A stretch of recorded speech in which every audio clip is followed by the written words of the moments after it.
What's going on, everybody? Hope y'all are doing well. Today I just want to talk a little bit about the 2023 VR1 Boost. Good, bad, ugly. I've seen a little bit of it all, I guess. But at this point, my opinion is relatively good. Right out of the box, this thing felt like it had a bog to it. I don't know. Like, if you stab it from a dead stop, if you stab the throttle, you would always hear a bleh before it, came alive and ripped. And I was always suspicious of that. And when I had a recall done, I had they were already in there with the airbox off, so I had the dealer like, hey, pick at these reeds. I'm pretty sure they're going to be cracked. I'll pay for the labor if they're not. I'd like to update them anyway, blah, blah. And turns out they were both broken. So with that being said, it still did wheelies at 90 with 2 broken reeds. So it's a fast sled. But fast forward a little bit. The dealer and myself had a little whoopsie. When they put it back together, the oil level sensor plug wasn't plugged in, and I didn't think to even look at it. And it never tripped a light, because it was unplugged. The oil light could never come on. And I had a real good weekend up north, and I put a lot of miles on, and I was thinking like, yeah, I should probably be seeing the oil light soon. Well, I never saw the oil light, and by the time I got back, like in the bottom of the oil tank, about as much oil as you could fit in the palm of your hand was in there. So I'm like, oh, I hope I saved it. But turns out, the next day I topped it off, and I went to a drag race, and I warmed it up in the pits good. I've never done a cold seize of the thing, and I make my rip down the track, hang a wheelie all the way down the track. Thing ran awesome. Go to loop back, and I get a blah blah blah die, and go to pull it over, and it's locked up. I'm like, oh no. So my suspicions were true, and even the night before, like I was thinking about it, I'm like, I'd like to prime the oil pump, but then I got looking, like either need digital wrench to do that, or Easy Link, or put power to the oil pump itself. And getting the oil pump itself is not exactly an easy, quick task, so I opted to risk it for the biscuit. And in this case, my biscuit was overcooked. So one side had 70-80 pounds of compression in it. The other side had, I think, 110 still. Still did run, but it didn't like going in reverse. It popped and farted.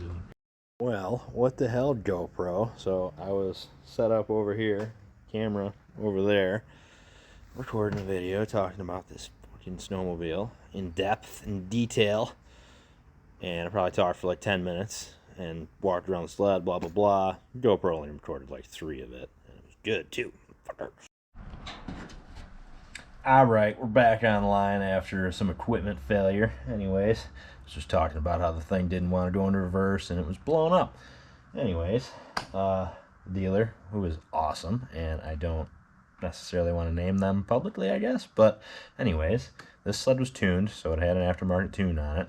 And it came in blown up, and with a no oil concern, basically caused by me and them leaving the oil level sensor unplugged. So I don't know, I point blame mostly at myself, but anyways, they took care of it. They did a crank up rebuild on this thing, and I couldn't be happier. Before that, they put a factory tune on it, which is huge, and put a factory tune on it, rebuilt it, and I only had to pay a deductible, a $50 deductible. Like, that's a major win, because I was kind of looking into the 900 parts and whatnot, but like, man, I got this warranty, I should probably try and use it. And so I did, and it worked out good. Now we got 250 miles on the new engine, and also so far so good. Didn't follow a plug, nothing. Like, it's A1 on point. It's a little slower than it was, so I got to take some weight out of the clutches. But anyways, back to where I was already headed, but GoPro decided I wasn't heading there. The clutches. So it's got Advent clutching in it, which is from Mike Calorama out of Rochester, New York. I highly recommend him because he did all his testing locally with a draggy and has all the data to prove that his clutching makes gains. And butt dyno approved, definitely. He makes his weight, he makes himself in-house CNC, and it's got an interesting taper. The early ramp It's different than any of the Dalton weights or whatever I've used before, and it behaves tame at low RPM and easy engagement, but it still ramps in hard, and I like it a lot. It'll hit this thing with all the track speed that it can handle, and stock didn't really do that. It seemed kind of lazy stock, at least with the track speed element. Like it seemed like it had the power, but it wasn't ramping the track speed in fast enough. But now it does, and it had good traction for a little while until I ripped out half of the studs, which, dumb. Guess I should show you that. So I guess it's not. I ended up using billet CNC backers. And the backers are really nice. However, the studs I used, I think the diameter of them is just too small. Like, it's smaller than the diameter of the backer. Not to mention, I probably should have used 4 per bar and doubles. But anyway, so I'm missing quite a few of these suckers. And yeah, last ride of the year, I had to get towed back. First time ever. But anyways, because guess who threw a stud? And yeah, so I didn't see any coolant, but that's because apparently it was all gone. Another time I threw a stud. Yeah, bullet hole, baby. Literally a bullet hole. And in the same, whenever it did that, that happened. So the night I noticed this, and I'm like, holy cow, there's a dang bullet hole on my sled. And I didn't back into anything. There's no marks on the bumper, nothing, nobody hit me. So yeah, what the hell. But anyways, it's been a wild ride. Wanted to talk about the shocks right out of the box. Them shocks and springs, especially the stock torsion springs, are just super soft. Like, if maybe you're a 140-pound dude that doesn't ride very hard, it'd be all right for you. But me being like 210 and I ride pretty aggressively, yeah, it was not good. Like, literally rolling over 2-foot moguls, and it was just bottoming out. So first off, before I had any parts, I had to max the preload on all the springs and just try. And then you can only turn these clickers up so far till they get rock solid. So there's that. And so I, risked it for the biscuit like that till I got some fancy doodads. Fancy doodad being high gear dual rate springs and some custom valving done by Mario Ruggieri at M&R Unlimited. He's awesome shock dude. Highly recommend. Yeah, this thing sails right over the bumps now and takes the big hits pretty well, and still is, plush in the soft stuff. I've eaten through a lot of carbides. I do have the the spacer under the ski rubber, which helps tremendously on these sleds. Definitely can't recommend that enough. I had a 22 XCR before this, but mostly I rode a 18 Assault. And the Axis headlight, I do kind of agree with a lot of people. Just the Axis headlight versus this headlight, the Axis wins.